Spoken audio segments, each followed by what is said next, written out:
Hai, yau na ga duniya. Mulkin Buhari kenan. Gani na kasance kuturu, gani na kasance makahu. Allah ya ba mu mai taimaka mana. A ba da kalilan Allah ke mai da kasira. A ba da kalilan Allah ke. Kai. Wannan kudin wani.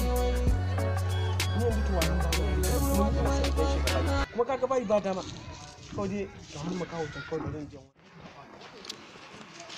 Kai! Aiwa. Wai. Aiwa. Yawa, almajiri. Kana jina? Kana gani na?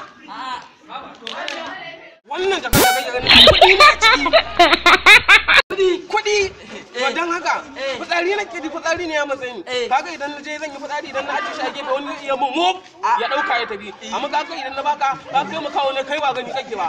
Yawa idan ka tashi guduwa ma za ka yi tuntube. Yawa yanzu ina kake ne ma wai. Anan nake. Anan kake. Abba ina ne gidanka? Kai dai. Ni wani yago nake kawo ni na. Kawai dai bashi dai kawai. Bari in yi sauri yanzu fitsari ne ya matsayin. Bari in yi sauri. Ha. Wannan bai san cewa ni ba makaman gaske bane. Kudi. Ai ni ya talauci har abada. Jikan jika na ba zai talauci ba.